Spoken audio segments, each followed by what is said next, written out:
चरण संताजिया त्यांच्या कृपा धनिक देता विसारो त्यांच्या कृपा धनिक देता विसारो त्यांच्या कृपा धनिक देता विसारो त्यांच्या कृपा धनिक देता विसारो त्यांच्या कृपा धनिक देता विसारो त्यांच्या कृपा धनिक देता विसारो त्यांच्या धनिक देता विसारो त्यांच्या कृपा धनिक देता विसारो पांडुरंगा करू प्रथम नमन दुसरे चरण संताजिया त्यांच्या कृपा धनिक देता विसारो बाबाजी सद्गुरु दास तुका पांडुरंगा करू प्रथम नमन दुसरे चरण संताजिया त्यांच्या कृपा धनिक देता विसारो बाबाजी सद्गुरु दास तुका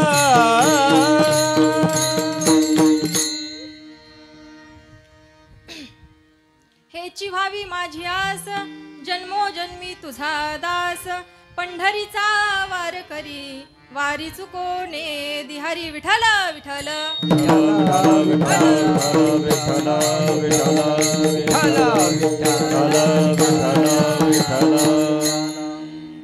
प्रस्तुत प्राप्त प्रसंगी प्राप्त स्थळी कीर्तन रूपी सेवेकरिता घेतलेला अभंग जगद्गुरु जगद्वंदनीय वैराग्याचे मूर्तिमंत पुतळे श्रीमंत श्री देहू निवासी जगद्गुरु तुकोबराया यांचा 4 चरणाचा सर्वांच्या परिचयाचा असणारा अभंग सेवेकरिता घेतलेला आहे।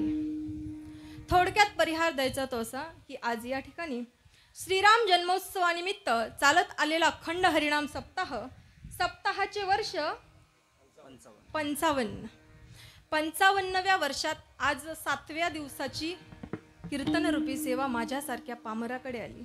हे मी माझं परमभाग्य समजते। माझं पामराये काय थोरपण पायीची वाहन पायीवरी। या 7व्या दिवसाची कीर्तनरूपी सेवा माझ्याकडे आली त्याबद्दल सर्वच वावोशीकर ग्रामस्थ असतील, हातनोलकर परिवार असेल, त्याचबरोबर आमचे पुणे जिल्ह्याचे माजी कुंभार समाज उन्नतीचे अध्यक्ष असणारे संतोष शेठ दगडू कुंभार यांच्या कृपा आशीर्वादाने आज तुम्हा सर्वच वावोशीकरांच्या दर्शनाचा योग झाला। त्याबद्दल त्यांचे देखील आणि समस्त वावोशीकर ग्रामस्थांचे सप्ताह कमिटी असेल तुम्हा सर्वांचेच मनपूर्वक धन्यवाद आणि या ठिकाणी सेवेला सुरुवात करते। विठ्ठल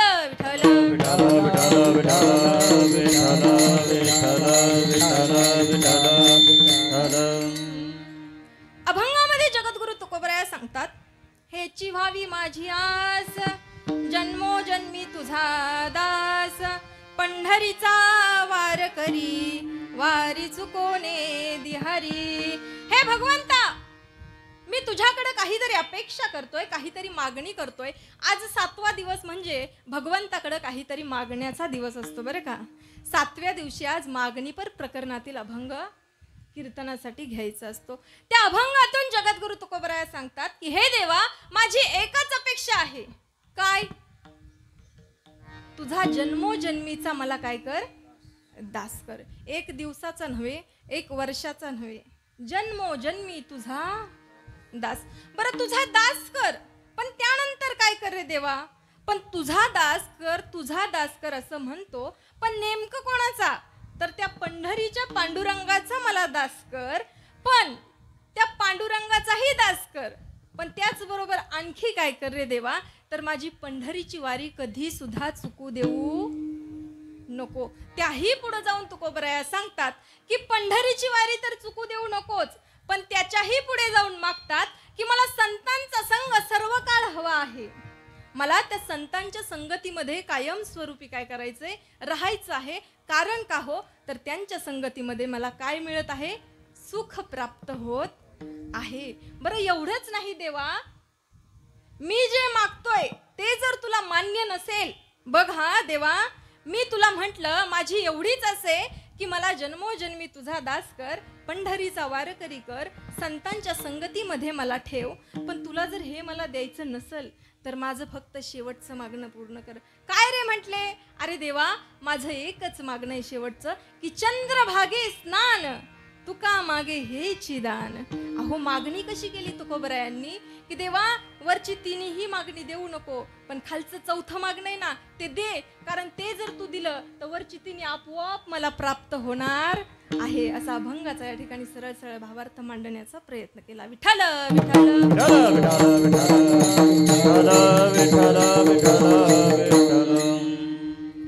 बघा, जगद्गुरु तुकोबरायांचा जर विचार केला तर जगद्गुरु तुकोबराया अगदी त्यांच्या लहानपणापासून भगवंताचं नामचिंतन करत आले. अगदी त्यांच्या लहानपणापासून भगवंताचं नामचिंतन करत होते. भगवंताविषयी त्यांच्यामध्ये प्रेम होतं, त्यांच्याविषयी आदर निर्माण झालेला होता. त्या भगवंताची वारी देखील जगद्गुरु तुकोबराया करायचे. आणि एक दिवस ते जगद्गुरु तुकोबराया त्या भगवंताला भेटण्याकरता पंढरपूरला गेले. पंढरपूरला गेल्याच्या नंतर जगद्गुरु तुकोबरायांनी विचार केला की अरे आपण इतके वर्ष झालं त्या भगवंताला भेटण्याकरता येतो, पण जेव्हा जेव्हा मी येईल तेव्हा तेव्हा तो भगवान पांडुरंग परमात्मा मान खाली घालून थांबलेला असायचा. पण आता यावेळी मात्र तसं झालं नव्हतं. तर त्या भगवान परमात्म्यानं त्या विश्वाच्या चालकानं मालकानं त्या ठिकाणी आज ठरवलं होतं की तुकोबराया या ठिकाणी आले की त्यांच्या डोळ्यात डोळे घालूनच त्यांच्याकडे बघायचं. मग जगद्गुरु तुकोबराया दर्शनाकरता गेले आणि त्या भगवंताच्या चरणावरती डोकं टेकवलं आणि भगवंताकडे पाहिलं. तर तुकोबरायांनी देवाला विचारलं, का रे देवा, इतक्या वेळा मी तुझ्याकडे आलो पण कधीच तू माझ्याकडे पाहिलं नाहीस आणि आज तू माझ्याकडे बघतोय. देवा काय झालं, आज कारण काय तू माझ्याकडे बघण्याचं? त्यावेळेस देव त्या ठिकाणी तुकोबरायांना सांगतात की अरे तुकोबराया, मी तुझ्याकडे बघतोय ना तर माझ्या मनामध्ये एक इच्छा निर्माण झाली, एक इच्छा उत्पन्न झाली. काय म्हटले, काय झालं? देवा झालं काय रे, तू आज माझ्याकडे बघतोयस, झालं काय मला सांग ना. देव त्या ठिकाणी तुकोबरायांना सांगतात की तुकोबराया, आजपर्यंत तुमचं ऋण आहे माझ्यावरती. तुम्ही दरवेळी येता आणि फक्त दर्शन घेऊनच परत जाता. तुकोबराया कधीतरी काहीतरी मागा हो माझ्याकडं. देव तुकोबरायांना सांगतोय की अरे तू माझ्याकडे काहीतरी माग. आपल्याला सांगावं लागतं का हो देवाकडे मागायला? नाही ना. आपली मागणी कशी असते, हो देवा तू माझी अमुक अमुक इच्छा पूर्ण कर, मी तुला अमुक अमुक गोष्ट आणून देते. देव आता त्या गोष्टीवाला का? बघा ना, त्या ठिकाणी जगद्गुरु तुकोबरायांना देव म्हणतो की अहो तुकोबराया, काहीतरी मागा हो. इतके दिवस झालं तुम्ही येता, काहीच मागितलं नाही, मागा ना हो काहीतरी. तुकोबराया देवाला म्हणतात, देवा मला जर मागायचं असतं तर आतापर्यंत मी खूप काही मागितलं असतं हो, पण मला माहिती आहे ना एखादा भक्त कसा असावा हो, त्याच्या मनामध्ये कुठल्याही प्रकारची आशा उत्पन्न झालेली नसते, त्याला खरा भक्त म्हणायचा आहे. जग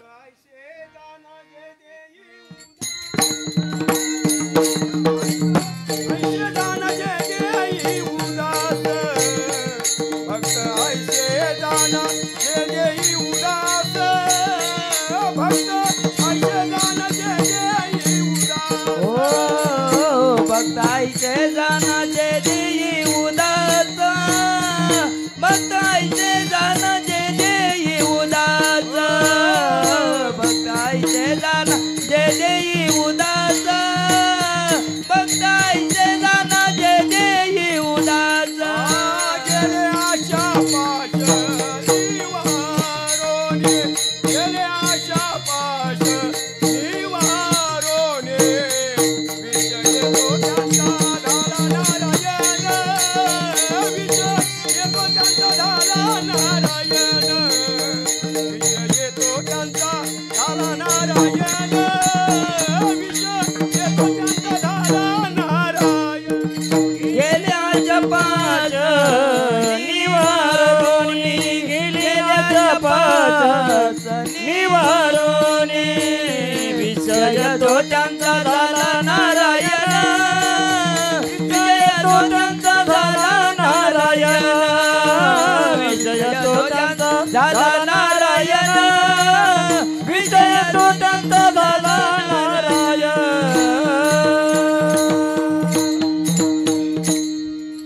तुकोबराया त्या ठिकाणी भगवंताला सांगतात, देवा अरे मी तुझा भक्त आहे रे, पण तो भक्त कसा असता हो, भक्त ऐसे जाना जे देही उदास, गेले आशा पाश निवारोणी. त्यांच्यामध्ये कुठल्याही प्रकारची आशा अपेक्षा उरलेली नाही, कुठल्याच प्रकारची आशा भक्ताच्या मनामध्ये उरत नाही. देवा, माझ्या सुद्धा मनामध्ये कुठल्याही प्रकारची आस नाही रे. मला तुझ्याकडे काही मागावंसच वाटत नाही, कारण तू न मागताच मला सगळं काही दिलेलं आहे. तुकोबरायांना कळतंय मागणी कशी मागायची, देवाकडे काय मागायचं हे तुकोबरायांना समजतंय, आणि काय मागायचं नाही हेही तुकोबरायांना समजतंय.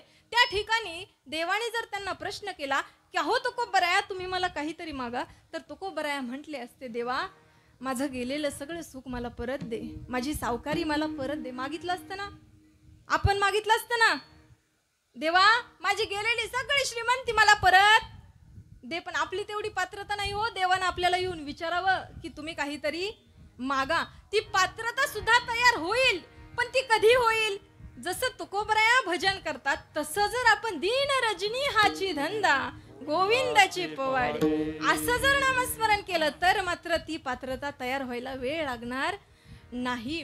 त्यावेळी भगवंतानं तुकोबरायांना फार आग्रह केला, आणि फार आग्रहाच्या नंतर जगद्गुरु तुकोबराया म्हणतात की देवा, मला जर काही द्यायचंच असेल ना, तर फक्त एवढंच दे की मला काय कर, त्या ठिकाणी तुझा दास बनवण्याचा प्रयत्न करा. भंगाचं पहिलं चरण. ओ ह्याची व्हावी माझी आशा, ह्याची व्हावी माझी आशा, ह्याची व्हावी माझी आशा, ह्याची व्हावी माझी आशा. हीची व्हावी माझी आशा, हेची व्हावी माझी आशा, हेची व्हावी माझी आशा, हेची व्हावी माझी आशा, ह्याची व्हावी माझी आशा, ह्याची व्हावी माझी आशा, ह्याची व्हावी माझी आशा, ह्याची व्हावी माझी आशा. हेची व्हावी माझी आशा, हेची व्हावी माझी आशा, हेची व्हावी माझी आशा, हेची व्हावी माझी आशा. जन्मोजन्मी तुझा दास, जन्मोजन्मी तुझा दास, जन्मोजन्मी तुझा दास, जन्मोजन्मी तुझा दास. पंढरीचा वार करी, पंढरीचा वार करी, पंढरीचा वार करी, पंढरीचा वार करी. जन्मोजन्मी तुझा दास, जन्मोजन्मी तुझा दास, जन्मोजन्मी तुझा दास, जन्मोजन्मी तुझा दास. ओ पंढरीचा वार करे, पंढरीचा वार करे, पंढरीचा वार करे, पंढरीचा वार करे.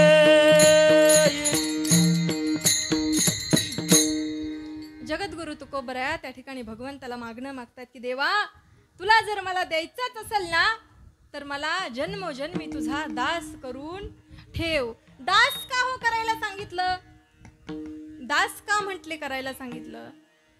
तुकोबरायांना वाटलं नसेल का देवा मला मालक करून ठेव, असं म्हणावंसं वाटलं असेल ना कधीतरी? पण नाही, तुकोबरायांना माहितीये मालक झाल्यावरती किती कष्ट आहे आणि दास झाल्यावरती किती सुख आहे. मालक झालं ना, उगाच म्हटलंय का हो, लहानपण देगा देवा मुंगी साखरेचा रवा, जया अंगी मोठेपण तया यातना कठीण. अहो मी जर मालक व्हायचं म्हटलं तर माझ्या अंगाला यातना खूप होतील हो. नको रे देवा, मला काय कर, तुझा दास करून ठेव. पण ती मागणी भगवंताकडे मागितली. मागणी पण अशा व्यक्तीकडे मागायची की ज्याच्याकडं द्यायला श्रीमंती पाहिजे, स्वतंत्रता पाहिजे आणि उदारता पाहिजे. ह्या गोष्टी असेल तर देणारा देऊ शकतो, अन्यथा देऊ शकत नाही. एखाद्याकडे भरपूर श्रीमंती आहे पण देण्याचं स्वतंत्रच नाही. बायकोला विचारून सांगतो म्हटल्यावरती काय आलं?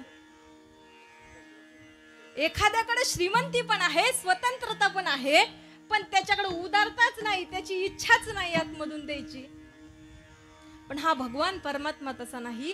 त्याच्याकडे स्वातंत्र्य पण आहे, त्याच्याकडे उदारता आहे आणि त्याच्याकडे श्री उदार तू हरी ऐसी कीर्ती चराचरी, ऐसी कीर्ती चराचरी, ऐसी कीर्ती चराचरी. उदार तो हरी ऐसी कीर्ती चराचरी, ऐसी कीर्ती चराचरी, ऐसी कीर्ती चराचरी, चराचरी. उदार तू हरी ऐसी कीर्ती. अरे देवा तू उदार आहे, तुझी कीर्ती चराचरामध्ये की तू उदार आहे. हा, तो भगवान परमात्मा उदार आहे, स्वतंत्र आहे आणि श्रीमंत सुद्धा आहे. म्हणून तुकोबरायांनी त्यांच्याकडे मागणी केली, देवा मला तुझा दास कर.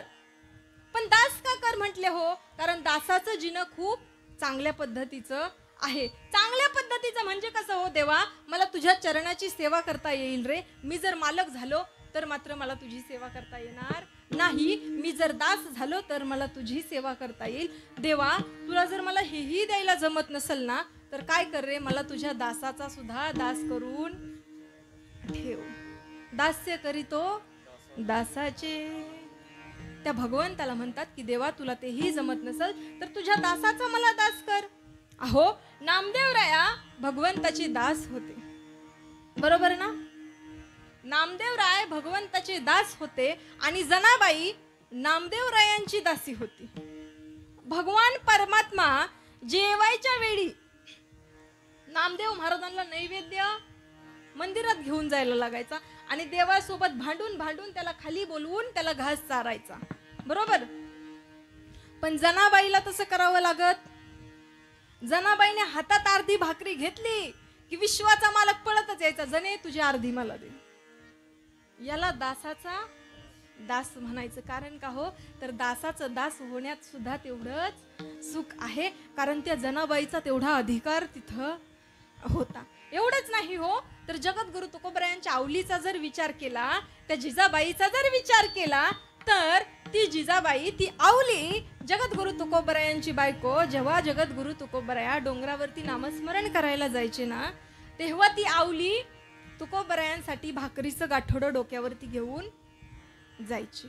बघा, एक दिवस भर उन्हाचा तडाखा आणि त्या उन्हाच्या तडाख्यामध्ये ती आवली डोक्यावर भाकरीचं गाठोडं घेतलं आणि चालू लागली. चालता चालता वाटेमध्ये तिने जगद्गुरु तुकोबरायांना घरी विचारलं की का हो तुम्ही कोणत्या डोंगरावरती जाणार तेवढं मला सांगा, म्हणजे भाकरी घेऊन यायला मला सोपं पडेल जरा. तुकोबराय म्हटले, हे बघ आवली, मी जर तुला सांगितलं मी भंडारा डोंगरावर चाललो तर तू गावभर करशील आणि गावातली लोक तिथे येऊन मला परत त्रास देणार, माझं नामचिंतन काही होऊ देणार नाही. त्यापेक्षा तू एक काम कर, 3 वाटा आहेत आपल्या, एक भंडारा डोंगराची, एक घोराडेश्वर डोंगराची, एक भामचंद्र डोंगराची. 3ही वाटेला कान लाव. ज्या वाटेला विठ्ठल विठ्ठल आवाज येईल ना त्या वाटेला मी गेलो असं तू समजायचं. दुपारची आवली भाकरी घेऊन निघाली, वाटेला कान लावलं, बघितलं ज्या वाटेनं विठ्ठल आवाज येतो ना त्या वाटेनं ती आवली त्या ठिकाणी निघाली. आवली भाकरी घेऊन निघाली, भर रस्त्यामध्ये गेली असता तिच्या पायात रुतला काटा. उन्हाचा तडाखा होता, त्या उन्हाच्या तडाख्यात असा गप्पकन त्या आवलीच्या पायामध्ये काटा रुतला. आई ग असा जोराचा टाहो त्या आवलीनं तिथं फोडला आणि तो आई ग आवाज ऐकला एका गुराख्यात. एक गुराखी धावत पळत त्या ठिकाणी आला आणि आल्याच्या नंतर विचारला, आई साहेब काय झालं? आता आई साहेब इतक्या प्रेमळ नव्हत्या हो. आई साहेब भगवंताला सुद्धा शिव्या देत होत्या. हा तर गुराखी होता. काय नाही म्हटली, काय रे करायचं तुला? आला लगेच धावत पळत मोठा. म्हटल्या हो आई साहेब, तुमचा आवाज आला, भर उन्हाच्या तडाक्यात तुम्ही एकट्याच डोक्यावर भाकरीचं गाठोडं घेऊन निघाल्या, म्हणून काळजी वाटली हो, म्हणून धावत पळत विचारायला आलो. माझ्या गायी तिकडे चरतायत, गायी सोडून तुमच्याकरता आलो. आवली म्हटली अरे काही नाही म्हटली, पायामध्ये काटा रुतलाय. बघू ना आई साहेब, मी तुमच्या पायातला काटा काढतो. म्हटली तुला नाही जमणार, तू अजून एवढी एवढीसा. काय बोलता म्हणे आई साहेब, त्रेतायुगामध्ये रावणाचा काटा मीच काढला म्हणे, द्वापार युगामध्ये सुद्धा कंसाचा काटा मीच काढला. हा तर साधा सुद्धा आहे. काय म्हंटला मेल्या? काही नाही, बघू तुमचा पाय इकडे करा, मी तुमच्या पायातला काटा काढतो. असं म्हटल्याबरोबर आवली खाली बसली, भाकरीचं गाठोडं साईडला ठेवलं. त्या गुराख्यानं त्या आवलीचा पाय आपल्या मांडीवरती घेतला आणि आपल्या थुंकीनं पायाला काटा काढताना असंच करताना आपली थुंकी त्या काट्याच्या जागेवर लावायची, ती जागा स्वच्छ करून घ्यायची आणि मग काटा काढायचा. त्या गुराख्यानं तसंच केलं, आपली थुंकी घेतली, आवलीच्या पायाला लावली, पुन्हा तेच बोट आपल्या तोंडामध्ये घालायचा. देव इच्छी रज चरणीची माती, धावत चालत मागे मागे. अहो तो गुराखी साधा सुद्धा नव्हता हो, त्या विश्वाचा चालक मालक भगवंत पांडुरंग परमात्म्यानं त्या गुराख्याचं रूप घेतलं आणि आवलीच्या पायातला काटा काढायसाठी आला. आवली तुकोबरायांची दास होती, आवली तुकोबरायांची दास होती, तुकोबराया पांडुरंगाचे दास होते. म्हणून तुकोबराया म्हणतात देवा, दास नसेल करायचं ना तरी दासाचा मला दास करून ठेव. अहो तुकोबरायांना सुद्धा देवाने इतके पटकन दर्शन दिलं नाही, एवढं त्या आवलीसाठी धावत पळत त्या ठिकाणी आले. म्हणून तुकोबराया म्हणतात की देवा, जर तुला मला द्यायचंच असेल ना तर दासाचं दास्यत्व या ठिकाणी तू मला दे, कारण त्याच्यामध्येच माझं खरं सुख दडलेलं आहे. मग तू मला दासाचं दास्यत्व दे. असं म्हटल्याबरोबर तुकोबराय सुद्धा त्या ठिकाणी म्हणतात की देवा, दासाचं दास्यत्व दे. देवानं सुद्धा ते द्यायला तयार झाला. पण देव का हो तयार झाला? कारण देवाला सुद्धा माहिती आहे ना, कारण इथं त्या दासापेक्षा श्रेष्ठ कुणी सुद्धा नाही, कुणीच दासापेक्षा श्रेष्ठ नाही. का हो दासापेक्षा श्रेष्ठ नाही? बघा, ज्यावेळी रामप्रभू सीता मातेला आणण्याकरता लंकेमध्ये निघाले होते ना, लंकेमध्ये पोहोचले असताना त्या ठिकाणी रावणाला मारायचं होतं. पण रावणाला मारण्याच्या आधी इंद्रजिताला मारावं लागत होतं. तेव्हाच रावण मरत, तोपर्यंत काही तो मरत नव्हता. मग आता ही बातमी कोणी सांगितली हो? मला सांगा, आपल्या घरातलं एखाद्या माणसाचं वीक पॉइंट, एखाद्या माणसाचा वीक पॉइंट घरातल्याच माणसाला माहिती असतो, बरोबर? बाहेरच्या माणसांना माहिती असतो का? नाही. मग आता ही बातमी सांगितली कुणी? तुम्हाला विचार पडला ना? पण त्याच्यात चुलत्याने जाऊन सांगितली. बिभीषण, रामाचे दास. बिभीषणाने सांगितलं, हो प्रभू, तुम्हाला जर रावणाला मारायचं असेल ना तर इंद्रजिताला आधी मारावं लागल. पण इंद्रजिताला मारण्यासाठी तोलामोलाचा योद्धा पाहिजे. आता तोलामोलाचा योद्धा पाहिजे, असा योद्धा तरी आहे कोण? आहे ना आपल्याकडे, जो 14 वर्ष झोपला नाही, ज्यानं 14 वर्ष आहार केला नाही, ज्यानं 14 वर्ष निद्रा घेतली नाही, ज्यानं 14 वर्ष भोगाचा त्याग केला ना, असा योद्धा त्या ठिकाणी पाहिजे. तोच योद्धा इंद्रजिताला मारू शकेल, अन्यथा दुसरं कोणी सुद्धा त्याला मारणार नाही. कारण इंद्रजित राजा होता. का राजा होता? त्यानं देवांचा राजा इंद्रदेव 14 वेळा स्वर्गातून धरून खाली आणला होता.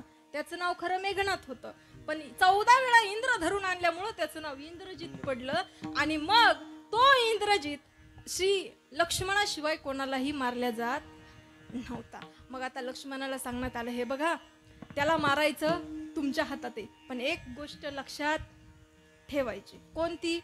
तुम्ही त्याला मारायला जासान, पण आजपर्यंत इंद्रजिताचा एकही बाण खाली गेलेला नाही. वानर सेना तर लटलट कापत होती इंद्रजिताला बघून. त्यांना असं वाटायचं आत्ता पकडतोय का काय, घाबरायचे, पण तेवढेच हिमतीने पुढे जायचे. लक्ष्मणाला सांगितलं की इंद्रजिताला मारण्याचा अधिकार फक्त तुम्हालाच आहे, तुम्हालाच त्यांना मारावं लागल. म्हणून लक्ष्मणाने आपला बाण काढला आणि इंद्रजिताच्या हातावरती मारला. त्याचा हात तुटून पडला सुलोचनेच्या पायामध्ये. त्याचा हात सुलोचनेच्या पायात पडला. सुलोचनाने पाहिलं की हात कोणाचा आहे. तिनं त्या हाताकडे बघितलं तर हात असा वळवळ वळवळ करत होता, असा वळवळ करायचा असा. ती म्हटली नेमका काय प्रकार आहे ह्या हाताकडं, म्हणून तिनं त्या हातामध्ये एक पेन दिला आणि एक कागद दिला. तो तुटलेला हात, त्या हातामध्ये एक पेन दिला, एक कागद दिला. त्या कागदावरती त्या इंद्रजिताच्या हाताने लिहिलं होतं, हे बघ सुलोचना, मी तुझा पती इंद्रजित आहे. माझं शिर प्रभू रामचंद्रांच्या सभेमध्ये पडलेलं आहे. तेवढं शिर तुला घ्यायचंय आणि त्याच्यासोबत तुला काय करायचंय, सती जायचं आहे. असं आपल्या बायकोला त्या हातानं पत्र दिलं. ते पत्र सुलोचनेने वाचलं आणि रावणाकडे गेली. रावणाला सांगितलं की हो मामा, हा माझ्या धन्याचा हात इथं पडलेला आहे. आणि तो नेण्याकरता त्यांनी सांगितलं की तिथं रामाची सभा बसली, तिथं जाऊन तेवढं ते शिर घेऊन ये आणि त्याच्यासोबत काय कर, सती जा. पण रावणाच्या मनातच कपट होतं. त्याला वाटलं त्याची बायको मी पळवून आणली म्हणजे हा माझी सून सुद्धा पळवून नेईन असं त्याला वाटलं. पण त्या ठिकाणी मंदोदरी होती. मंदोदरीने सांगितलं काही नाही, ते प्रभू श्रीराम आहेत, ते असं काही करणार नाही. सुलोचना तू तिकडे जा, काय प्रकार घडला ते एकदा पाहून ये. म्हणून सुलोचना त्या सभेकडे गेली आणि सभेकडे गेल्याच्या नंतर बघितलं तर आपल्या पतीचं शिर त्या सभेमध्ये पडलेलं दिसतंय. त्या ठिकाणी प्रभू श्रीराम बसलेत, श्री लक्ष्मण बसलेत, सर्व वानर सेना बसली. आणि वानर सेनेचा अध्यक्ष तर असा मस्तपैकी दगडावरती हाताची गडी बिडी घालून, कोण आहे अध्यक्ष आठवत नाही, मारुतीराया वानर सेनेचे अध्यक्ष होते. निवांत बसले होते, अगदी निश्चिंत, काही टेन्शन होतं, कुणालाही मारा, काही करा, त्याचं काम एकच, रावणाला मारणे, लंका जाळणे, बस एवढंच डोक्यात त्यांच्या. आणि सीता माता सोडवून पुन्हा अयोध्येला येणे, एवढंच डोक्यामध्ये होतं. ती सुलोचना त्या ठिकाणी आली. तिनं आपल्या पतीचं पडलेलं शिर बघितलं, डोळ्यामध्ये अश्रूच्या धारा लागल्यात. आणि सुलोचना त्या भगवंताला विनंती करते, प्रभू, अहो प्रभू, माझ्या तेवढ्या पतीचं शिर तुम्ही माझ्या ताब्यात द्या, म्हणजे मी त्याच्यासोबत सती जायला मोकळी झाले. प्रभूला मान्य झालं हो, पण वानर सेनेला मान्यच होईना. वानर सेना मोठी हुशार होती. वानर सेना म्हणू लागली, अरे कशावरून तुझ्या पतीचं शिर आहे? म्हटली, त्या माझ्या पतीचा हात माझ्या चरणामध्ये येऊन पडला, त्यानं मला हे पत्र लिहिलंय आणि ते पत्र सांगत होतं की माझं शिर इथं पडलंय. बघा म्हटले, हे पत्र माझ्या पतीनेच लिहिलं हो. म्हटले, जर मोडलेला हात पत्र लिहित असेल तर हे पडलेलं शरीर, हे पडलेलं शिर हसवून दाखवायचं कर आणि नंतरच ते उचलून. आता पडलेलं शिर हसवायचं, मारलेला माणूस हसवणं सोपं आहे का? हसल का? आणि हसले तर तुम्ही हसाल का? विठ्ठल विठ्ठल.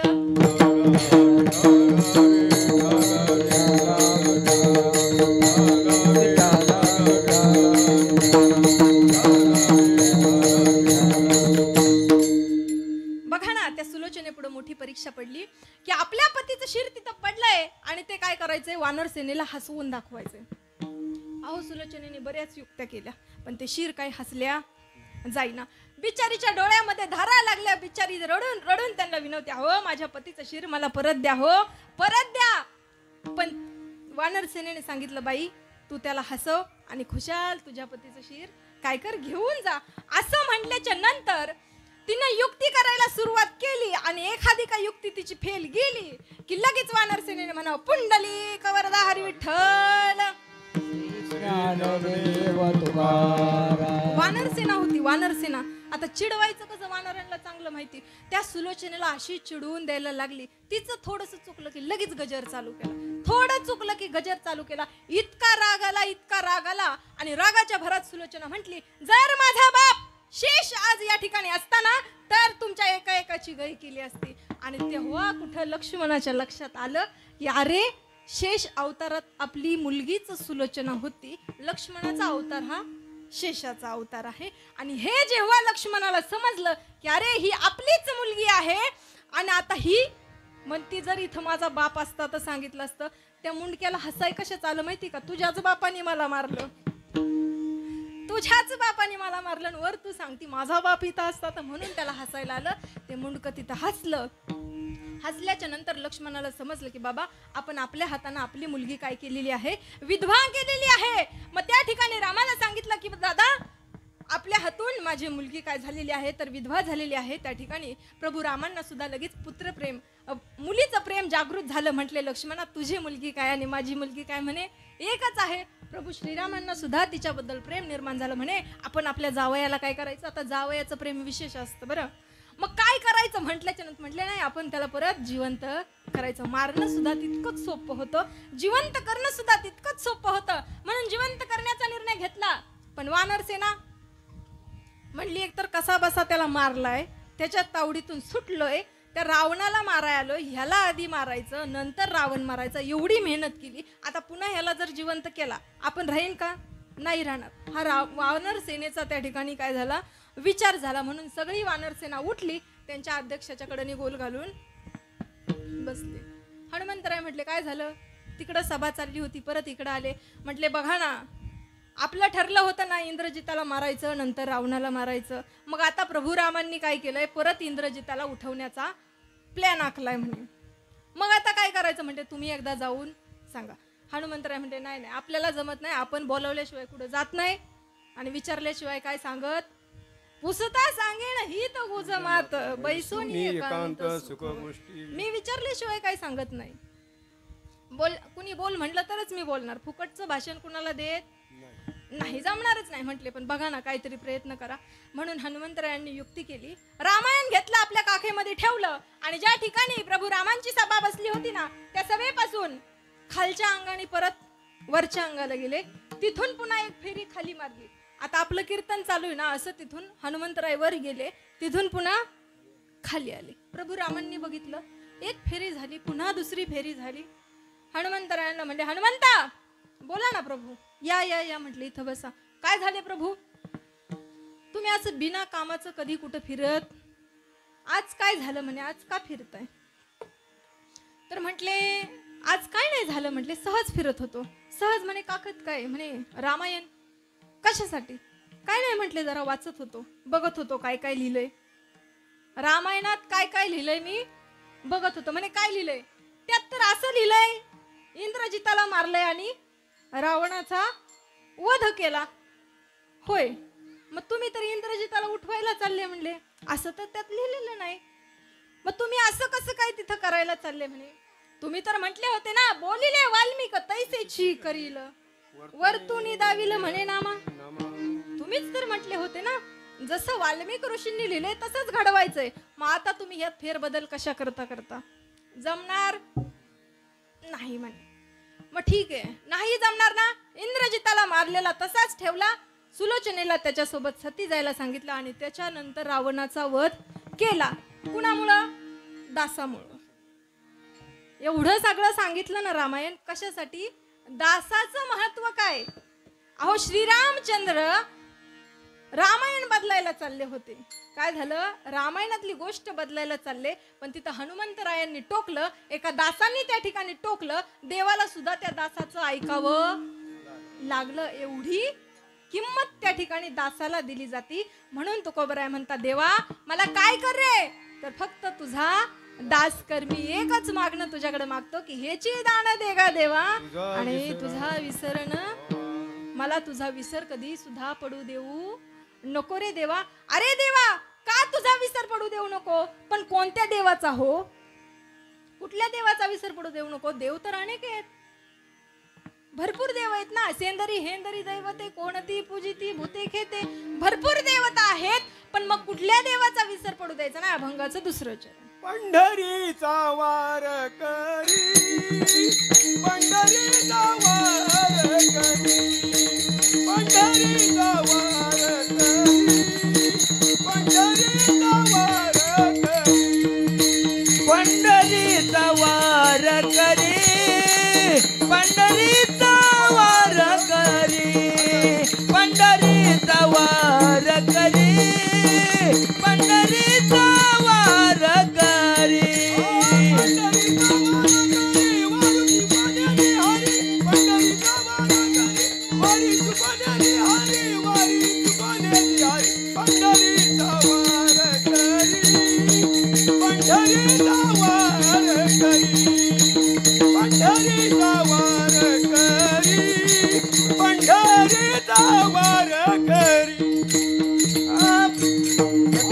वारी चुकून वारी चुकोने दे, वारी चुकोने दे हरी, वारी चुकोने दे हरी. पंढरी वार करी वारी चुकोने दे हरी वारी चुकोने दे हरी वारी चुकोने दे हरी. अरे देवा मला कुणाचा दास कर, त्या पंढरीच्या पांडुरंगाचा दास कर रे देवा. मला तुझा दास व्हायचंय, त्या पांडुरंगाचा काय व्हायचंय, मला दास व्हायचे. आणि देवा तुझा दास झाल्यानंतर माझी पंढरीची वारी चुकू देऊ नको. का हो, जगद्गुरु तुकोबरायांनी का सांगितलं पंढरीचीच वारी करा? त्यांना असं आठवलं नाही का आपल्या जगामध्ये फ्रान्स आहे, अमेरिका आहे, इंग्लंड आहे, थायलंड आहे, तिकडची वारी का नाही सांगितली करायला? का नाही सांगितली? जमलं असतं की तिकडं पण जायला, जमलं असतं ना. बोला हो बोला. वाव शिकर ओळखत नाही तुम्हाला? ओळखता ना? नाही ओळखत? मागच्या वर्षी मीच होते. बोलत चला, थोडस बोला. तुम्ही जर बोलले तर मला सुद्धा तुम्हाला सांगताना आनंद होईल. बघा ना, का नाही सांगितलं की तुम्ही अमेरिकेचे वारकरी व्हा, वॉशिंग्टनचे वारकरी व्हा? तुम्हाला पंढरीचेच का सांगितलं? अहो, पंढरीला जाण्यात जी मिळकत आहे ना, ती तर कुठं सुद्धा जाण्यात नाही, कुठं सुद्धा जाण्यात नाही. कारण पंढरपूरला गेलं ना की ते सुख प्राप्त होतं. ते सुख अमेरिकेला जाऊन प्राप्त होणार. तिथं तुम्ही फक्त फोटो काढून येसान, कुणाचा आशीर्वाद घेणार आहे का? आहे अमेरिका माता आहे का? आपली जशी भारत माता आहे तशी अमेरिका माता आहे का मावशी? काय काहीच नाही ना तिथं. मग ते फक्त कुठे हो, तर आपल्या महाराष्ट्रामध्ये त्या भगवंताचं सुंदर असं मंदिर, त्या पंढरीची वारी आपल्याला करायला सांगितली. का हो सांगितली? बघा, पंढरीच्या वारीमध्ये 18 प्रकारची मिळकत आहे. आता तुम्ही मोजायचं आणि मी तुम्हाला विचारणार किती झाले, लक्ष देऊन मोजायचं. बघा ना, पंढरीच्या वारीमध्ये 18 प्रकारची मिळकत सांगितली. पहिली मिळकत अशी की त्या पंढरपूरला जायचं आणि त्या भगवंताचं दर्शन आपल्याला घ्यायचं. पण ते दर्शन कसं घ्यायचं हो? तुकोबराया सांगतात की त्या ठिकाणी गेल्याच्या नंतर आपल्याला त्या भगवंताला मिठी मारायची आहे. काय करायची? आलिंगन द्यायचं आहे. आलिंगन घडे मोक्ष सायोजता जोडे मोक्ष सायोजता जोडे मोक्ष सायोजता जोडे. आलिंगन घडे मोक्ष सायोजता जोडे सायोजता जोडे मोक्ष सायोजता जोडे. आलिंगन घडे मोक्ष सायुज्यता जोडे. त्या भगवंताला काय करायचं हो? आपल्याला आलिंगन द्यायला सांगितलंय. निळा म्हणे आलिंगन देता समाधान जीव शिवा. अहो, तुम्ही जर त्या भगवंताला आलिंगन घातलं, त्याला जर तुम्ही मिठी मारली ना, तर त्याच्याही जीवाला समाधान आणि तुम्हालाही समाधान. तुम्ही म्हणाल महाराज, त्याला आलिंगन द्यायचं म्हणजे त्याच्या बाजूला 2 जय विजय उभे असतात. आपण नुसतं चरण दर्शन घ्यायला गेलं तरी ते हाकलून लावतात. आता मिठी कशी मारायची? वरती त्या चौथऱ्यावर चढून मिठी मारायला लागते. अशी तर सहज तर पायापर्यंत हात पुरत नाही काहींचा.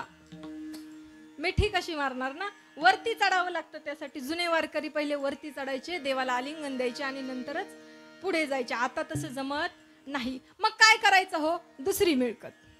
पूजू जाता विठोबासी वैकुंठवासी ते होते. त्या भगवंताची काय करायची? पूजा करायची. पूजा कशी पूजा करायची? तिथं 3 पूजा आहेत. नित्य पूजा, उटी पूजा आणि चरणाची पूजा. ह्या आपल्याला त्या ठिकाणी पूजा करायच्या आहेत. मग त्या पूजा करत असताना त्या पूजेचा खर्च मोठ्या प्रमाणात येतो. मग तुम्ही म्हणाल महाराज, एवढा खर्च द्यायला आपली काय ऐपत नाही. 20-25 हजाराच्या पुढे तो खर्च जातो. एवढं काही आपल्याला जमणार नाही, कारण ते अभिषेक असतात, त्याचे वेगवेगळे रेट ठरलेले असतात. मग इथपर्यंत आम्हाला काही जमणार नाही. मग त्याच्याही पुढे जाऊन सोपं करून सांगितलं की तुम्हाला पूजा जमत नाही ना, मग काय करायचं? 2 हस्तक, 3रं मस्तक त्याच्या चरणावरती देखिले तुमचे चरण निवांत राहिले मन. त्याचं जर चरण बघितलं तर आपलं मन सुद्धा काय होईल हो? निवांत होईल. बघा ना, त्याचं दर्शन झालं की मनाला समाधान वाटतं. ही 3री मिळकत. पुढे जाऊन 4थी मिळकत सांगितली. त्याही पुढे जाऊन सांगितलं, जर चरणाचं दर्शन नाही मिळालं तर कमीत कमी मुखाचं तरी डोळे भरून या पायीन तुझे मुख तेच सुख देई पांडुरंगा तेच सुख देई पांडुरंगा तेच सुख देई पांडुरंगा डोळे भरून या पाहिन तुझे मुख त्याची सुख देई पांडुरंगा त्याची सुख देई पांडुरंगा त्याची सुख देई पांडुरंगा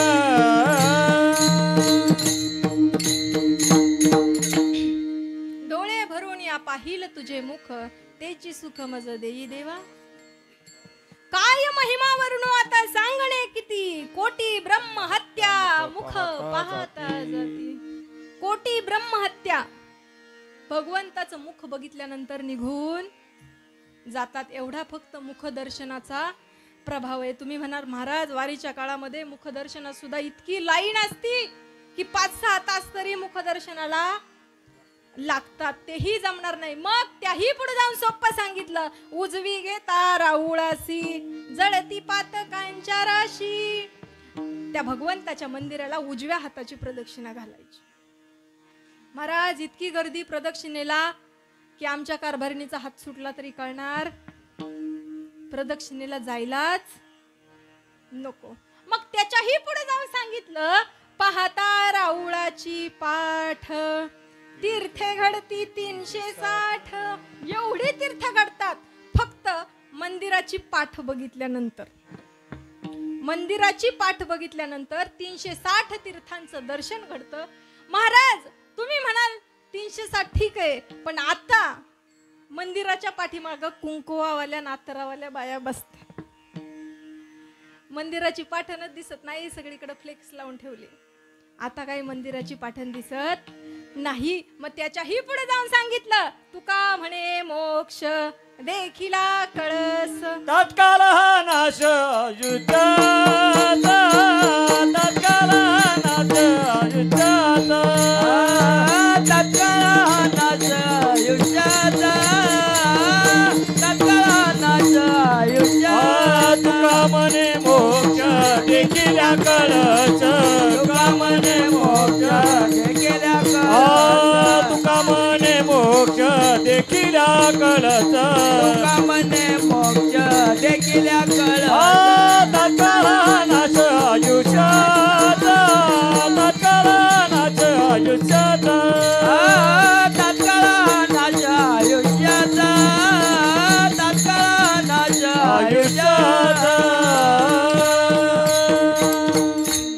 बघा ना तुकोबराया सांगतात त्या भगवंताच्या मंदिराचा कळस जरी बघितला ना तरी लगेच आपल्याला मोक्षाची प्राप्ती होणार आहे. अहो महाराज तुम्ही सांगता कळस बघा पण इतकी गर्दी आहे की कळसच दिसत नाही. कुठून बघायचा. मग तुम्हाला कळसही दिसत नाही ना. त्याच्याही पुढे जाऊन सांगितलं पाहता राऊळाची ध्वजा तया मुक्ती झाली सहजा. ध्वजा बघा संस्थांनी खूप मोठी ध्वजा केलेली आहे. ती ध्वजा बघितली तरी सुद्धा तुम्हाला मुक्ती मिळणार. किती झाले सांगा. नाही मोजले ना. विठ्ठल विठ्ठल विठाला विठाला विठाला विठाला. ध्वजा बघायला सांगितली. ध्वजा बघितल्याच्या नंतर तुम्हाला काय होणार आहे हो मुक्ती होणार आहे. पण महाराज ध्वजा बघायला गेलं तर इतक्या मोठ्या बिल्डिंगी झाल्या की आम्हाला पताका सुद्धा दिसत नाही. मग काय करायचं हो तर तुम्हाला प्रदक्षिणा करायला सांगितली. कथा श्रवण प्रदक्षिणा नाही गणना सुकृता त्या. तुम्ही जर त्या पंढरीला प्रदक्षिणा घातली नगर प्रदक्षिणा केली तर तुमच्या सुकृतांना गणना सुद्धा राहणार नाही. पण महाराज इतकी गर्दी त्या पंढरपुरात की नगर प्रदक्षिणा सुद्धा करावीशी वाटत नाही. मग काय कर रे. अरे तुला नगर प्रदक्षिणा करता येत नाही ना करू नको. नगर प्रदक्षिणा करता येत नाही ना करू नको. पण एक दिवस पंढरपुरात मुक्काम कर. वास करती पंढरीचे धन्य ते भाग्याचे. ते भाग्यवान आहेत जे पंढरपुरात राहतात. म्हणे महाराज धर्मशाळा इतक्या पॅक झाल्या की पिशवी ठेवाय सुद्धा कुठं जागा नाही, आम्हाला काही मुक्काम करता येणार नाही. बरं ठीक आहे, तुम्हाला मुक्काम करायला जमत नाही त्याही पुढे जाऊन सांगितलं.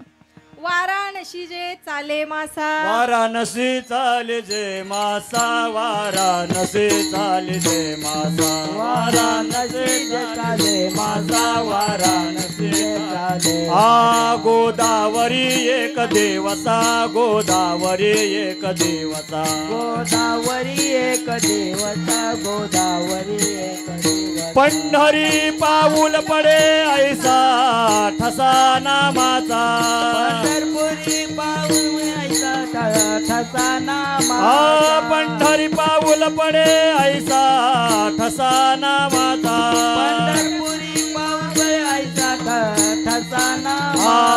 ऐसे पंढरी म्हणजे जाते, ऐसे पंढरी म्हणजे जाते, ऐसे पंढरी म्हणजे जाते, ऐसे पंढरी म्हणजे जाते, पंढरी म्हणजे जाते, ऐसे पंढरी म्हणजे जाते, ऐसे पंढरी म्हणजे जाते, ऐसे पंढरी म्हणजे जाते. वाराणसी जे चाले मासा, गोदावरी ते एका दिसा. बघा, वाराणसी म्हणजे काशी. काशीची यात्रा महिनाभर जरी केली त्याचं पुण्य गोदावरीच्या एका दिवसात आहे. किती? एका दिवसात. पण काशीचा महिना आणि गोदावरीचा एक दिवस पंढरपूरच्या एका पाऊलात आहे. फक्त पाऊल टेकवायचं. तुम्हाला सांगू का कसं टेकवायचं? बघा, इथून तुम्हाला लोणावळ्याला जायचं. लोणावळ्यातून थेट पंढरपूर एसटी पकडायची, नॉन स्टॉप पंढरपूर. पंढरपूर मध्ये गेले, एसटीला 3 पायऱ्या असतात. 2 पायऱ्या उतरायच्या, 3ऱ्या पायरीवरती उभं राहायचं आणि एक पाय सहज खाली टेकवायचा आणि परत वर घ्यायचा. Return Lonavala to Khopoli. Tension, तकतक, काहीही चिंता नाही. फक्त जायचं, पाय टेकवायचा. तेवढं पुण्य तुम्हाला प्राप्त होणार आहे. महाराज, इकडे गावाला इतकी कामं आहेत, कुठं एसटी धरता, कुठं पंढरपूरला जाता, तेही आम्हाला जमत नाही. मग काय करायचं हो? याच्याही पुढे जाऊन सांगितलं. विठ्ठल सहकारी कारखान्यापासूनच पंढरपूर बघा. अवघीच पापे गेली दिगंतरा, वैकुंठ पंढरी देखलिया. अहो, सगळी पाप दिगंतराला निघून जातात. फक्त पंढरपूर तुम्हाला बघायचं, लांबूनच बघायचं आहे. महाराज, तिथपर्यंत सुद्धा जायला वेळ नाही हो. मग काय करायचं हो? पंचक्रोशीमध्ये राहून बघा पंढरपूरच्या, तिथं सुद्धा तुम्हाला पुण्य घडणार आहे. पाप पंचक्रोशीमध्ये कधी येऊ न शकेची, कधी कैशी तेथे विधी निषेधाची वस्ती. आहो, ते येणारच नाही ना तिथं. ते पाप तिथं येऊ शकत नाही. फक्त पंचक्रोशी मधून तरी पंढरीचं दर्शन घ्या. पण महाराज, तिथं सुद्धा जायला जमत नाही. मग काय करायचं? अहो, तिथं सुद्धा जायला जमत नाही ना, तर मग पंढरीच्या लागा वाटे सखा भेटे विठ्ठल. अहो, नुसतं पंढरीच्या वाटेला लागा. वाटेला दिंडी वाट लावायला, दिंडी वाट लावायला जाताना प्रस्थानला फक्त दिंडी वाट लावून घरी यायचं का दिंडीची वाट लावायची? एका दिंडीच्या 2 कशा होतील? चांगलं आपल्याला जमत. दिंडी वाट लावायला जायचं असतं, वाट लावायला नाही. बघा, दिंडीच्या वाटेला नुसतं लागलं तरी सखा भेटे विठ्ठल. बरं, एवढंच नाही, पंढरीच्या वाटेला चाला. वाटेला तुका म्हणे चाला याची वाटे, भरवसेने भेटे पांडुरंग. एकदा तुम्ही फक्त चालून बघा, निश्चित तुम्हाला पांडुरंग भेटणार. पण महाराज, वाट लावायलाही जाता येत नाही आणि चालायलाही जाता येत नाही. मग आता काय करायचं? आम्हाला काहीही जमत नाही. मग फक्त घरी बसून मनामध्ये ध्यान करायचं. घरी बसायचं, मनामध्ये ध्यान लावायचं, डोळे झाकायचे आणि असं समजायचं आता आम्ही पंढरपूरला निघालो. पण तेही आपल्याला जमत नाही. मग अहो, काय करायचं? मग नुसतं पंढरपूर पंढरपूर मनामध्ये तरी म्हणायचं. आईसी पंढरी जे मनी ध्याती, तया तिही लोकी गती, ते अनेक तीर्था जाती, तीर्थवंदी त्यासी. अशी पंढरी जे मनामध्ये धारण करतात ना, आम्ही पंढरपूरला गेलोय, चंद्रभागेचं स्नान केलंय, भगवंताचं दर्शन घेतलंय, प्रदक्षिणा घातली, असं नुसतं मनामध्ये जरी आणलं तरी तुम्हाला कुठल्याच देवाला जायची गरज नाही. आणि जरी तुम्ही गेले इकडं पालीचा खंडोबा वगैरे आहे ना, जरी तिथं गेले ना तरी तो खंडोबा तुम्हाला दंडवत घातल्याशिवाय राहणार नाही. कारण ते मनामध्ये काय करायचे, असं पंढरीचं महात्म्य साठवून ठेवायचं आहे. पण महाराज आम्हाला हेही मनामध्ये जमत, मग काय करायचं, उंच डोंगरावर जायचं. उंच डोंगरावरती जायचं, खाली खोली किती बघायचं, वाटलं मनात तर द्यायची उडी मारून. सगळ्यात सोपा आणि बेस्ट उपाय. मनात पंढरी आणायला नको, भगवंताचं नामही घ्यायला नको, त्याचं दासही व्हायला नको. विठ्ठल विठ्ठल विठ्ठल विठ्ठल विठ्ठल विठ्ठल विठ्ठल.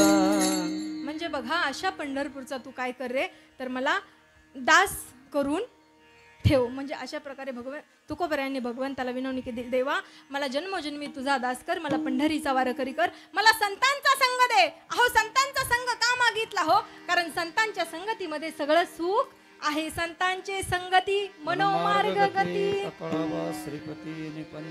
म्हणजे बघा, अशा पद्धतीने त्या संतांच्या संगतीमध्ये काय आहे, तर देवा सगळं सुख आहे, म्हणून त्या संतांचा संग मला दे.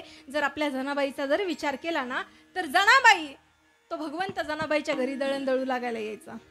भगवंत जनाबाईला हात धरू लागायचा, जने आज मी म्हणतो तू माग म्हणायचं.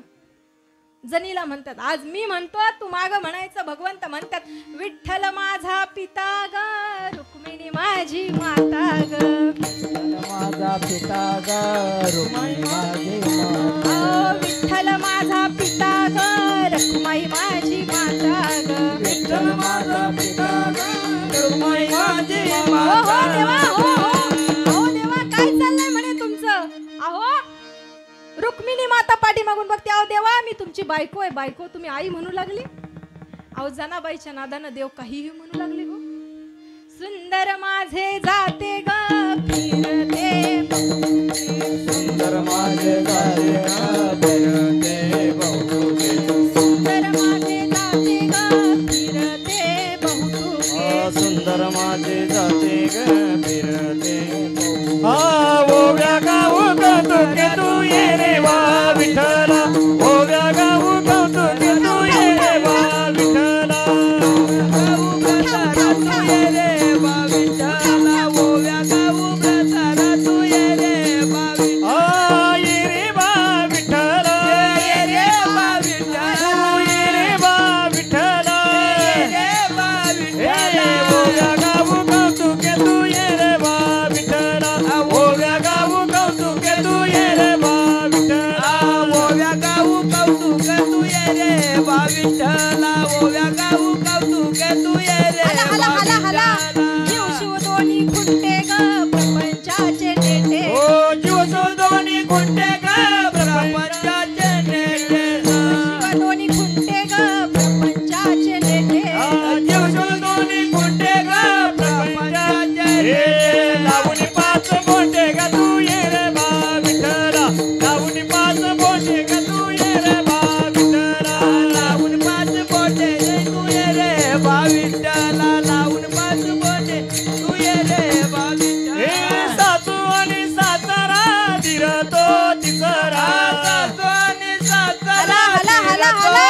ओ सासू आणि सातारा दिरतो तिसरा. सासू आणि सासरा फिरतो हे ओव्या गाऊ भरतारा तू ये रे बा विठ्ठला.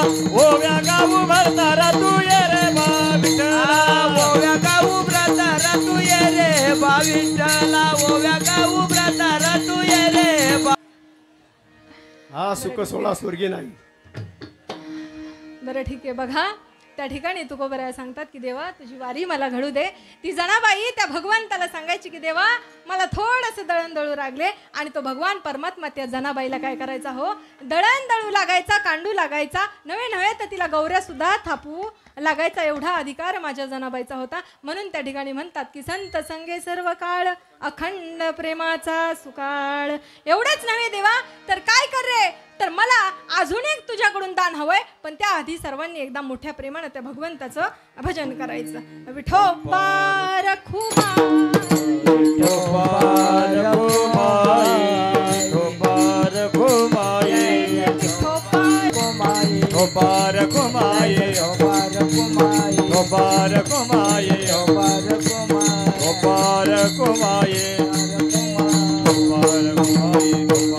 कवरदारी विठ्ठल श्री नारदेव तुकाराम पंढरीनाथ भगवान की जय. माऊली ज्ञानेश्वर महाराज की जय. विठोबा संत तुकाराम महाराज. विठोबार कुमाई विठोबार विठोबार कुमाई विठोबार कुमाई विठोबार कुमाई विठोबार कुमाई विठोबार कुमाई विठोबार कुमाई विठोबार कुमाई विठोबार कुमाई विठोबार कुमाई. पंढरीचा वार करी वारी चुकोने बिहारी. संत संगे सर्व काळ अखंड प्रेमाचा सुकाळ. पंढरीचा वार करी वारी चुकोने दिहारी. तुकोबरायांनी भगवंतापर्यंत ही सगळी मागणी त्या ठिकाणी मागितलेली आहेत. आणि शेवटचं मागणं जगद्गुरु तुकोबराया सांगतात अभंगाचं 4. चंद्रभागे स्नान चंद्रभागे स्नान चंद्रभागे स्नान चंद्रभागे स्नान चंद्रभागे स्नान चंद्रभागे स्नान चंद्रभागे स्नान चंद्रभागे स्नान चंद्रभागे स्नान चंद्रभागे स्नान चंद्रभागे स्नान चंद्रभागे स्नान चंद्रभागे स्नान चंद्रभागे स्नान चंद्रभागे स्नान चंद्रभागे स्नान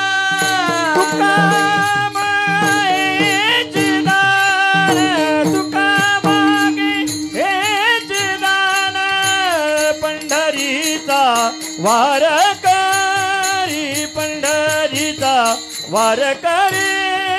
तुका मागे हेचे दान तुका मागे हेचे दान पंढरीचा वार करी पंढरीचा वार करी.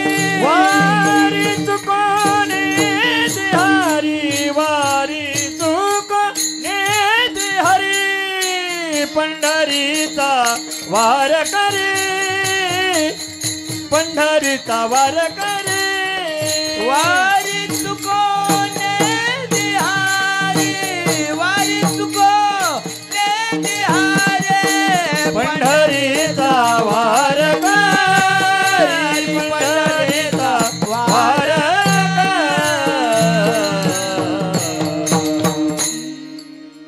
तुकोबराया जगद्गुरु तुकोबराया भगवंताला म्हणतात की देवा मला काय कर, चंद्रभागेचं स्नान दे आणि मी एवढंच दान तुझ्या चरणाजवळ मागत आहे. मला त्या पंढरीचा काय कर, वार करी कर. बघा जाता जाता एकच संदेश तुम्हाला देऊन जाईल की बाबांनो, आपण जीवनामध्ये आल्याच्या नंतर एक म्हणजे आपल्या मातापित्यांची सेवा करा, दुसरी म्हणजे गोसेवा करा, तिसरी म्हणजे भगवंताची तर सेवा आपल्याला करायचीच आहे.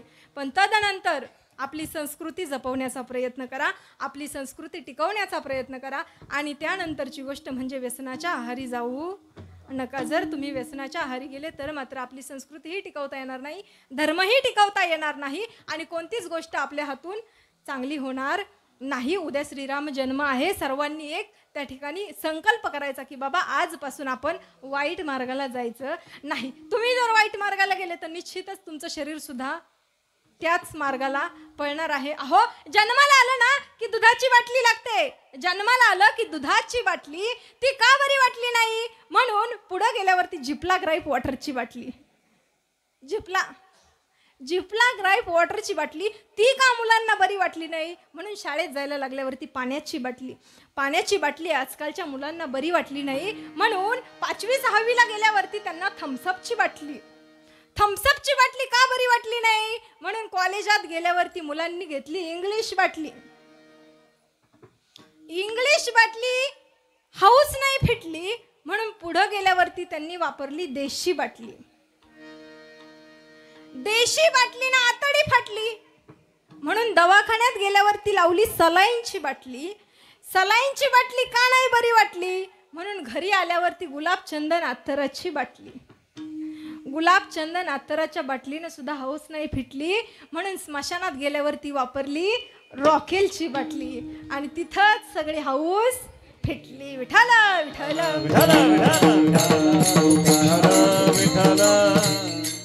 बघा आपली संस्कृती जपा. कारण कसं झालंय ना आजकाल पोराचं वय झालंय 8 पोरग वरातीत नाचतंय ताट. त्याला शिकवा हरिपाठ नाही तर लागल तुमची वाट. लागून गेली नसेल वाट तर त्याला पाहू द्या देवळाची पाठ. तीर्थ घडतील 360. पण आता तसं राहिलं नाही. संस्कृतीची लागली वाट जो तो झालाय ताट. व्यसनानं पोरं झाली गैराट आणि म्हातारी सुद्धा बघतात सैराट. अशी आता परिस्थिती निर्माण झाली. म्हणून माता मौल्यांनो तुम्हा सर्वांना एक कळकळीची विनंती. आपल्या मुलांना चांगले संस्कार करा. घरामध्ये आईवडील असतील आईवडिलांची सेवा करा. त्यानंतर धर्माची सुद्धा सेवा करायला विसरू नका. झालेली सेवा या ठिकाणी थांबवण्याआधी तुम्हा सर्वच वावशीकर ग्रामस्थांचे मनापासून आभार. या ठिकाणी तुम्ही मला पुन्हा एकदा सेवा सादर करण्याची संधी प्राप्त करून दिली. सर्वांच्या दर्शनाचा योग हातनोलकर परिवार तसेच आमचे पुणे जिल्ह्याचे कुंभार समाजाचे माजी अध्यक्ष श्री संतोष शेठ दगडू कुंभार यांच्या कृपाशीर्वादाने, मावळ तालुक्याचे माजी सभापती यांच्या कृपाशीर्वादाने या ठिकाणी पुन्हा मला एक संधी मिळाली. त्याबद्दल त्यांचे सुद्धा मनपूर्वक धन्यवाद. या ठिकाणी कीर्तनाला साथ करणाऱ्या आमच्या विनेकरी ताई असतील त्यांचे सुद्धा मनापासून धन्यवाद. त्याचबरोबर गायक असतील. महाराज तुमचं नाव? चोरगे महाराज विसरले बरं का. त्याचबरोबर कोणते? ताईनकर महाराज. त्याचबरोबर आमचे मावळभूषण असतील दशरथ महाराज. त्याचबरोबर सर्वच टाळकरी मंडळी, सर्व माता माऊल्या तुम्ही उत्कृष्ट साथ दिली त्याबद्दल तुमचे सुद्धा मनापासून धन्यवाद. सर्वच टाळकरी मंडळी असतील तुमचेही धन्यवाद. त्याचबरोबर आमचे दोन्हीही मृदंग वादक दादा अतिशय गोड साथ दिली त्याबद्दल एकदा जोरदार टाळ्यांनी त्यांचं स्वागत. खूप सुंदर त्यांनी साथ दिली. त्याचबरोबर आपले पेटीवादक काका असतील त्यांनी सुद्धा अतिशय उत्कृष्ट साथ दिली. माईक सिस्टीमवाले दादा उत्कृष्ट म्हणजे अतिशय उत्कृष्ट तुम्ही या ठिकाणी साथ दिली त्याबद्दल तुमचे सुद्धा मनापासून आभार. त्याचबरोबर तुम्ही म्हणाल सर्वांचे आभार व्यक्त केले, आम्ही काय केलं? तुम्ही बसलेल्यांनी सुद्धा उत्कृष्ट मनापासून ऐकलं त्याबद्दल तुमचे सुद्धा खूप खूप आभार. आणि पुन्हा एकदा या ठिकाणी संधी मिळाली तर खूप बरं होईल असं तुमच्या चरणावरती सांगून जाते. खूप सुंदर साथ दिली, खूप सुंदर तुम्ही या ठिकाणी आमचं स्वागत केलं त्याबद्दल पुनश्च एकदा तुमचं सर्वांचं मनापासून आभार व्यक्त करते. जर चुकून हुकून कोणी राहिलं असेल तर तुमचीच मुलगी समजून मोठ्या मनानं माफ करा. जे चांगले ते मौलींच्या बुद्धीनुसार सुचलेलं बोलले, जे काही वाईट असेल ते माझं मला परत देण्याचा प्रयत्न करा. झालेली सेवा या ठिकाणी थांबवते. ज्ञानेश्वर माऊली ज्ञानराज